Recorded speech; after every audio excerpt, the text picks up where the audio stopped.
Hi everyone, in today's presentation, our team will be going through our models which are used to forecast new COVID-19 cases and unemployment rates. This is a brief overview of what we'll be covering today. So in our project, we have implemented two models for each scenario. The first is an ARIMA model, which uses past COVID-19 cases to forecast. Next, the SIR model, which estimates the reproduction rate of COVID cases, which we then use to forecast using infections growth rate. Next, for unemployment rate forecasting, we have used a VAR model, which uses historical data and lagged values of endogenous variables. Lastly, we have also done an ARIMA model, which only uses historical data. For the data used, we have extracted daily cases and indexes of anti-epidemic policies from Oxford University. To remove outliers, we will be using a 7-day moving average for COVID cases. For the unemployment rate modeling, we have extracted the monthly rates from Bloomberg from September 2005 onwards and implemented it in our ARIMA model. In the VAR model, we are using rates from January 2020 onwards and have used interpolation to transform the monthly rates to daily rates.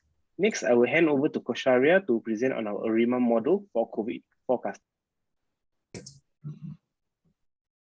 Thanks, Sunil. So ARIMA is one of the most commonly used models for forecasting. A generic model for ARIMA model with order PDQ can be seen in this slide.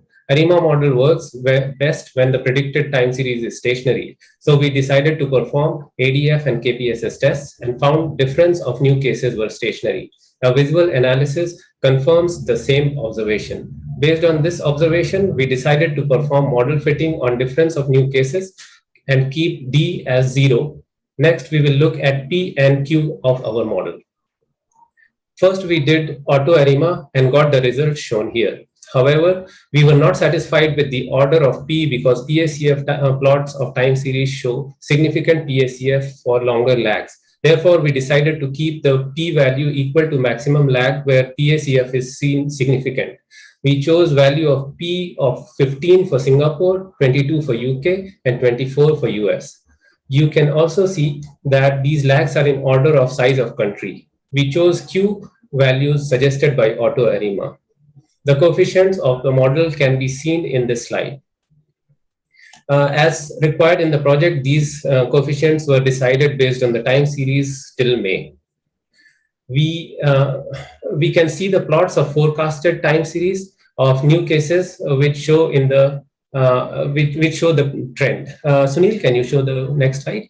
Yeah, we can see the plots of forecasted time series of new cases, which follow the previous trend. As a separate analysis, we performed linear regression of COVID cases with OX-CGRT indices, found that there were not significant predictors. We also performed, we also observed there is a significant multicollinearity among these indices. However, we tried to do regression with lagged time series of these indices and found that they were significant as predictor. If the lag is more than 30 days for Singapore and UK, US being a bigger country shows a similar behavior with 50 days lag.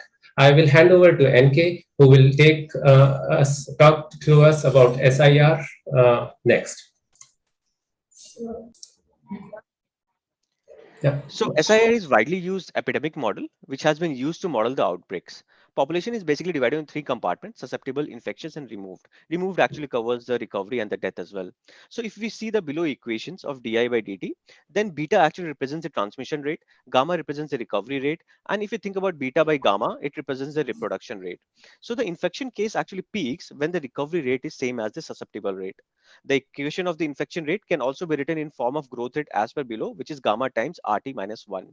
So thus it can be seen that if RT is less than 1, then the infection rate goes down. And if we know time varying RT, we can forecast the infection growth, which we have leveraged in this paper. Thus, government interventions like stringent measures, containment measures, vaccination, etc., are taken to reduce this reproduction rate. Next slide, please. So how do we forecast the reproduction rate? So for the time varying reproduction rate, we have actually used the EpiEstim package. The estimate R function of this package is actually leveraged in that we have the serial interval parameter. So what it represents is the onset of symptoms, the days between the onset of symptoms in the primary and the secondary cases. It depends on the incubation period and infectious period. The serial interval can be made as parametric or non-parametric. As per a research paper, we have taken the mean of serial interval as 4.7 and standard deviation at 2.7. And we have smoothened this RT by taking 7-day rolling average. And further, we saw that difference of RT was found stationary using KPSS and ADF. Further, using ACF and PSAF analysis, we arrived at the below order using the ARIMA. We also took suggestion from the auto ARIMA as well. So we use this to forecast the RT value in future 30 days, a window which has been shown below in the below diagram. So now for forecasting of new cases using the SIR, we use the forecasted time varying reproduction rate in the growth rate equation and solved using Euler discretization. The value of the gamma was taken as 1/7. This is as per one of the paper. Next slide, please. So in our concluding remark, frequent reconsideration is needed for the ARIMA order selection to maintain good fit. As we could see significant autocorrelation because in COVID, we have incubation period, lag in testing, lag in symptoms to show the secondary cases, etc. This was one of the challenges which we observed. The paper also explored that there is significant lag between government policies intervention and its impact on COVID cases. Like Singapore and UK fared much better as compared to US. In SIR, forecast of the new cases is very sensitive to the month-end reproduction value. For UK, for example, for September month end, RT was greater than 1. Thus, we predict that new cases will actually increase. For USA, the RT value was less than 1. So we predict that in month of October, the value of the new cases will go down. For SG, the September month end RT value was quite high. So we predict that the cases will actually surge. Hence, it warrants the need of government intervention. Therefore, between the two competing models, as per the mean average variance, we found that SIR actually fared better than the ARIMA model. I will now hand over to Johan to cover the unemployment modeling part. Thanks. Go ahead.